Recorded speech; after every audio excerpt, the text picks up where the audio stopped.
നമ്മുടെ ഈ ധ്യാനത്തിലെ പ്രധാന ആശയം ക്യാരിസം റിട്രീറ്റ് ആയിരുന്നെങ്കിലും വാസ്തവത്തിൽ പറഞ്ഞു വന്നപ്പോൾ ഒരുപാട് ക്യാരിസങ്ങളെ കുറിച്ച് ഇനിയും സംസാരിക്കാനുണ്ട് ഇല്ലേ. അപ്പോൾ നമുക്ക് അതേ സമയത്ത് കിട്ടിയ ഒരു വലിയ ഉൾക്കാഴ്ച, ആദ്യമേ തുടങ്ങി നമുക്ക് കിട്ടിയ ഒരു ഉൾക്കാഴ്ച പ്രോബബ്ലി യെസ്, ക്യാരിസം വരദാനങ്ങളാണ് നമ്മൾ ആഗ്രഹിക്കുന്നതെങ്കിലും വരദാനങ്ങളുടെ ദാതാവിനാണ് നമ്മൾ കൂടുതൽ പ്രാമുഖ്യം കൊടുക്കേണ്ടത് എന്നുള്ള ഒരു ട്രെൻഡ് നമുക്ക് പരിശുദ്ധാത്മാവ് തന്നല്ലോ. അത് വെച്ച് നോക്കുമ്പോൾ നമ്മൾ സക്സസ് ആയിട്ട് വിചാരിക്കാം ഇല്ലേ. നമ്മൾ വരദാനങ്ങളുടെ, അപ്പോൾ ഇത് എപ്പോഴും പല സഭാപിതാക്കന്മാർ പറയാറുള്ളതാണ്. നമ്മളുടെ ജീവിതത്തിലും നമുക്കറിയാം ദാതാവാണ് വലുത്. അപ്പോൾ നമ്മളിപ്പോൾ മനസ്സിലായതിലൂടെ ആ ദാതാവായ പരിശുദ്ധാത്മാവ്, കർത്താവും ജീവദാതാവും ഈശോയെക്കുറിച്ചും പിതാവിനെക്കുറിച്ചും നമ്മൾ ഒരുപാട് കാര്യങ്ങൾ മനസ്സിലാക്കി. അതിൻ്റെ വെളിച്ചത്തിൽ ബാക്കി ദാനങ്ങളെല്ലാം താനേ അങ്ങ് റിലീസായിക്കൊള്ളും. എന്നിരുന്നാലും ഒന്ന് രണ്ട് പറയാനുള്ളൊരു ചെറിയ ഒന്ന് രണ്ട് ഇതുകൾ. ഇപ്പോൾ നമ്മൾ പ്രവചനവരം, അതിൻ്റെ എല്ലാം പ്രിപ്പറേഷൻസ് എല്ലാം കഴിഞ്ഞു. പ്രവചനവരം എന്ന് പറഞ്ഞാൽ നമ്മളിപ്പോൾ രാവിലെ ഈശോയുടെ ശബ്ദം കേൾക്കാൻ വേണ്ടി ഉള്ളിൻ്റെ ഉള്ളിൽ പോയി ഇങ്ങനെ ശബ്ദം കേൾക്കും. അതിൻ്റെ അടുത്ത സ്റ്റെപ്പാണ് പ്രവചനവരം. അപ്പോൾ പ്രവചനവരം വാസ്തവത്തിൽ ദൈവത്തിൻ്റെ സ്നേഹത്തിൻ്റെ പാരമ്യത്തിൽ നിന്ന് നമ്മളിലേക്ക് പകരുന്ന ദൈവത്തിൻ്റെ ആ ഒരു സന്ദേശമാണ്. അത് ഒരു ഭാവി പറയലല്ല. The Lord want to do certain things through us. അത് ആദ്യം ഒരു പ്രവചനമായിട്ട് വരുമ്പോൾ തന്നെ it already begins to do it. പക്ഷെ അത് അത് കേൾക്കണമെങ്കിൽ നമ്മളൊരു ട്യൂണിങ് ചെയ്യണമെന്ന് പറഞ്ഞില്ലേ. നമ്മുടെ റിസീവർ സെറ്റ് ബ്രോഡ്കാസ്റ്റിംഗ് ഫ്രീക്വൻസിയുമായിട്ട് ആ ട്യൂണിങ് ഇപ്പോൾ നിങ്ങളെല്ലാവരിലും ചെയ്തു കഴിഞ്ഞു. ഒന്നും കൂടി അത് ക്ലാരിഫൈ ചെയ്യാണെങ്കിൽ നമ്മൾ ഉള്ളിൻ്റെ ഉള്ളിൽ പോയി പ്രാർത്ഥിക്കുമ്പോൾ എല്ലാ ദിവസവും തന്നെ നിങ്ങൾ ഈ ട്യൂണിങ് ചെയ്യണം. അതായത് ആദ്യം, എന്നിട്ട് നിങ്ങൾ ഒരു ഈശോ നമ്മുടെ ഉള്ളിൽ ഉണ്ടെന്നും പരിശുദ്ധാത്മാവ് നമ്മുടെ ഉണ്ടെന്നും പൂർണ്ണമായി വിശ്വസിച്ചുകൊണ്ട് എന്നോട് സംസാരിക്കണേ എന്ന് പറഞ്ഞിട്ട് ആദ്യം നിങ്ങളൊരു വചനം ഓർക്കുക. അതേതായിരിക്കണം ഓർക്കേണ്ടത്? ഈശോ പറഞ്ഞ ഒരു വചനം. അത് ഒരുപക്ഷെ ഇങ്ങനെ തന്നെ ചിന്തിച്ചുകൊണ്ട് ഓർക്കുക. പിതാവ് മലയുടെ മുകളിൽ അവരോട് പറഞ്ഞു, ഇനി ഇവൻ എൻ്റെ പ്രിയപുത്രൻ, ഇവൻ പറയുന്നത് കേൾക്കുവിൻ. എന്നിട്ട് followed by you remember one thing. അങ്ങനെ നമ്മളത് റിമെമ്പർ ചെയ്യുമ്പോൾ നമ്മുടെ ഡിഫോൾട്ട് സെറ്റിംഗ് കറക്റ്റ് ആക്കുകയാണ്. അത് കഴിഞ്ഞിട്ട് നിങ്ങൾ ഈശോയെ, ഞാൻ നിന്നെ എന്തോരം സ്നേഹിക്കുന്നു, നീയും എന്നെ സ്നേഹിക്കുന്നു. I know that. Speak to me something now. അപ്പോൾ അങ്ങനെ സംസാരം തുടങ്ങും. ഇത് നിങ്ങൾ പ്രാക്ടീസ് ചെയ്യുമ്പോഴേ അത് ഡെവലപ്പ് ആവുള്ളൂ. ഒരു ദിവസത്തെ പ്രാക്ടീസ് അല്ല, many days you have to practice കേട്ടോ. അതാണ് ഒന്ന്. പിന്നെ വേറെ, അപ്പം അങ്ങനെ പ്രവചനവരത്തിനെ നിങ്ങൾ വളരാൻ പറ്റും. അങ്ങനെ എന്നിട്ട് പിന്നെ കേൾക്കുന്ന ഈശോ ചിലത് പറയണ ഒരു ആശയം പോലെ തോന്നിയേക്കാം, അത് എഴുതി വയ്ക്കുക. അതെഴുതി കഴിയുമ്പോൾ അടുത്തത് പറയുള്ളൂ. കുറേ ഇങ്ങനെ പറഞ്ഞുകൊണ്ടിരിക്കില്ല.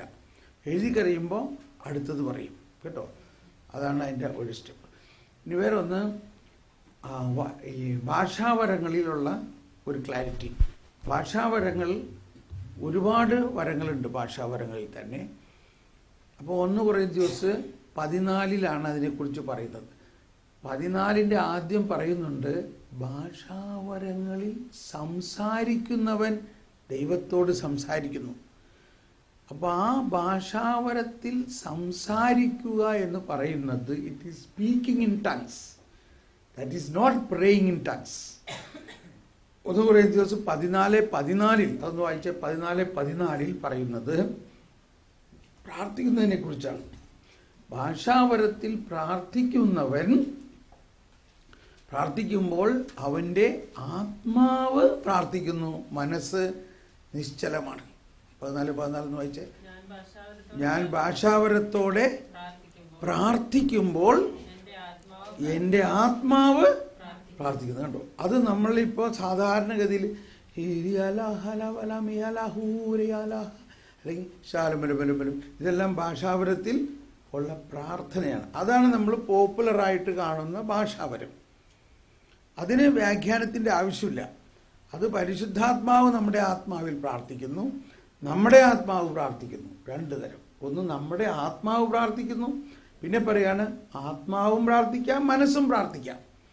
അപ്പോൾ നമ്മളിപ്പോൾ ഒരു കാര്യത്തിന് വേണ്ടി പ്രാർത്ഥിക്കാൻ പോവുകയാണ്. ഇപ്പോൾ ഞാൻ പ്രാർത്ഥിക്കാൻ ആഗ്രഹിക്കുകയാണ് UK-യിലെ ജീസസ് യൂത്തിൻ്റെ എല്ലാ ശുശ്രൂഷകൾക്കും വേണ്ടി നമുക്ക് പ്രാർത്ഥിക്കാം എന്ന് പറഞ്ഞ് പ്രാർത്ഥിക്കുമ്പോൾ നമ്മുടെ മനസ്സുകൊണ്ടും ആത്മാവ് കൊണ്ടും പ്രാർത്ഥിക്കുന്നു. അപ്പോൾ ബാക്കിയുള്ളവർക്ക് എല്ലാവർക്കും അതിനോട് ആമേൻ പറയാൻ സാധിക്കും, ഇല്ലേ?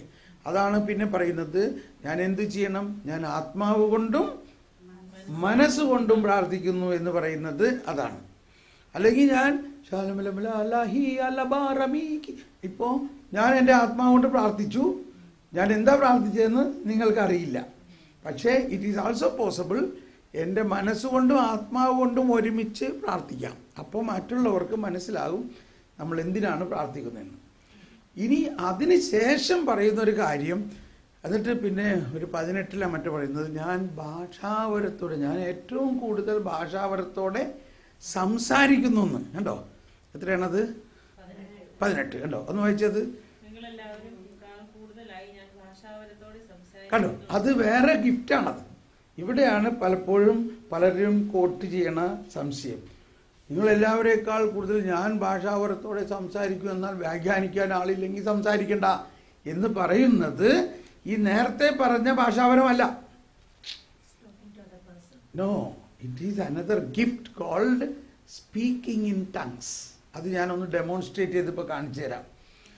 അപ്പം അതിന് ആദ്യം പറഞ്ഞത് ഉണ്ടോ, ആ വാക്ക് അവിടെ എഴുതിയേക്കണ വ്യത്യാസമില്ലെന്ന് നോക്കിയേ. 14:14 പറയുന്നതും 14:18 പറയുന്നതും രണ്ട് വ്യത്യസ്ത വരങ്ങളാണ്. ഭാഷാവരത്തിൽ 14:14 പറയുന്നത് ഭാഷാവരത്തോടെ പ്രാർത്ഥിക്കുന്നത്, അത് നമ്മളെല്ലാവരും കോമൺ ആയിട്ടുള്ള ഇതൊക്കെ ഭാഷാവരത്തിൽ പ്രാർത്ഥിക്കുന്നു. 14:18 പറയുന്നത് ഇറ്റ് ഈസ് ടോട്ടലി ഡിഫറെൻറ്റ്. ഇംഗ്ലീഷിൽ അത് കൃത്യമായിട്ട് പറയും, when I speak in tongues. മറ്റത് praying in tongues, singing in tongues ആണ്. അപ്പോൾ സ്പീക്കിംഗ് ഇൻ ടങ്സ് ഞാനൊരു ഡെമോൺസ്ട്രേഷനിലൂടെ കാണിച്ചു തരാം. അതിന് ഇൻ്റർപ്രിട്ടേഷൻ വേണം. ആ ഇൻ്റർപ്രിട്ടേഷൻ ഞാൻ കാണിച്ചു തരാം. അപ്പോൾ that will become very clear, കേട്ടോ. അപ്പോൾ അത് ഒരു റെയർ ഗിഫ്റ്റാണ്, പക്ഷേ അത് നിങ്ങൾ ആഗ്രഹിക്കണം, നിങ്ങൾക്ക് എല്ലാവർക്കും കിട്ടാം. അങ്ങനെ അത് ഇങ്ങനെ നമ്മൾ ഭാഷാപരത്തിൽ കൂടുതൽ അങ്ങനെ പ്രാർത്ഥിക്കുമ്പോൾ ഈ ഭാഷാപരത്തിലുള്ള സംസാരിക്കുന്ന ഗിഫ്റ്റ് കിട്ടും. ചിലപ്പോൾ നിങ്ങൾക്കുണ്ടാവും. അത് ഉണ്ടായിക്കഴിഞ്ഞാൽ നിങ്ങൾക്ക് തന്നെ അതിൻ്റെ വ്യാഖ്യാനത്തിന് വേണ്ടി ചോദിക്കാം. അല്ലെങ്കിൽ മറ്റ് നിങ്ങളൊരു സെൽ ഗ്രൂപ്പിൽ 2-3 പേര് കൂടി പ്രാർത്ഥിക്കുമ്പോൾ Holy Spirit will give somebody else that. As a sample, I will do once now. Okay? നമുക്കൊന്ന് ഭാഷാവരത്തിൽ ആദ്യം ഒന്ന് പ്രാർത്ഥിക്കാം. ശാലഹാലബല പരിശുദ്ധാത്മാവേ, ഇപ്പം പ്രാർത്ഥിക്കുകയാണ്. ഇനി അതിൻ്റെ സാവധാനം നമ്മൾ സൈലൻ്റ് ആവണം. ശാലഹാലബലബല ശാലഹാലബലബല ഹാലബലബല. ഓ പരിശുദ്ധാത്മാവേ, Holy Spirit, help us to operate this gift of speaking in tongues. ഇതൊരു ഡെമോൺസ്ട്രേഷൻ ആയിട്ടും അതേ സമയത്ത് ഇറ്റ് ഈസ് എ പ്രൊഫസി. അപ്പോൾ ഇങ്ങനെയാണ് ഞാനത് ഇപ്പോൾ ഭാഷാവരത്തിൽ എന്താ സംസാരിക്കാൻ വേണമെന്ന് എനിക്കിപ്പോഴും അറിയില്ല. I just offer my voice and the Holy Spirit will speak. അതൊരു പ്രൊഫസി ആയിരിക്കും. അതെന്താണ് ആ പ്രൊഫസി എന്ന് ആ സംസാരിച്ച് കഴിയുമ്പോഴും എനിക്കറിയില്ല. അതിനുശേഷം അതിൻ്റെ വ്യാഖ്യാനപരം this another gift, that is interpretation of tongues. ആ വ്യാഖ്യാനപരം ആദ്യം വരുമ്പോഴും എനിക്കറിയില്ല. വ്യാഖ്യാനം വന്നു കഴിയുമ്പോഴാണ് മനസ്സിലാവുന്നത് ഇതാണ് ആ പറഞ്ഞതിൻ്റെ അർത്ഥം. ഓക്കെ, ഇത്രയും ഇതിനകത്ത് വരാൻ പോവുകയാണ്, ശ്രദ്ധിക്കണം. നിങ്ങൾ ദാഹിച്ചോളൂ. അങ്ങനെ ദാഹിക്കുമ്പോൾ ആ വരം നിങ്ങളിലേക്ക് അഭിഷേകമാകാൻ സാധ്യതകളുണ്ട്.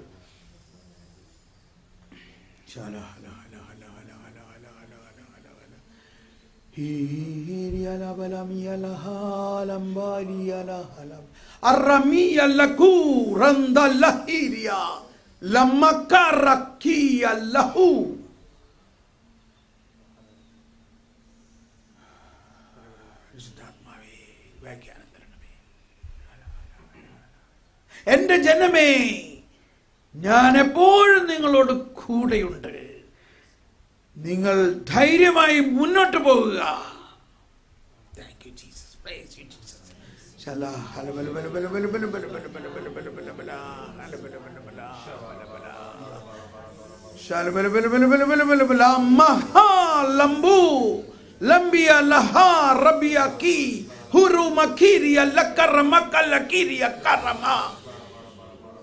എന്റെ ആത്മാവിന്റെ ജ്വലിക്കുന്ന ശക്തിയും ജ്ഞാനവും ഞാൻ നിങ്ങൾക്ക് തന്നിരിക്കുന്നു.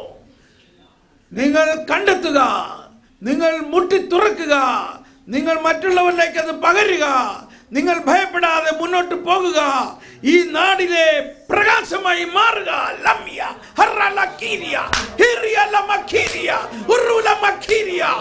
ധൈര്യമായി പോവുക മക്കളെ. ഞാൻ നിങ്ങളെ അഭിഷേകം ചെയ്യുന്നു. നിങ്ങളുടെ അഭിഷേകം ആർക്കും എടുത്തു മാറ്റാൻ പറ്റില്ല. ഞാൻ നൽകിയിരിക്കുന്ന അഭിഷേകം എന്നിൽ നിന്ന് തന്നിരിക്കുന്നതാണ്, എന്നെ തന്നെ തന്നിരിക്കുന്നതാണ്.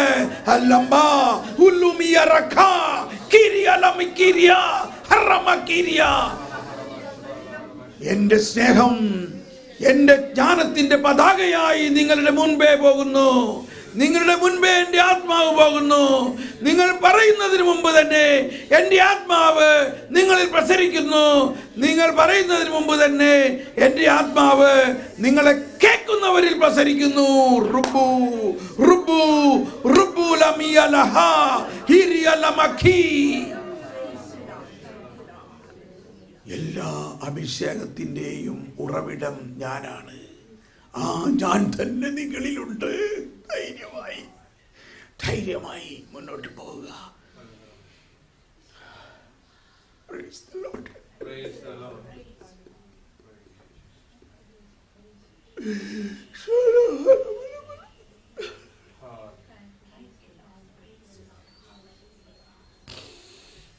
സ്തുതിക്കാം പരിശുദ്ധാത്മാവേ.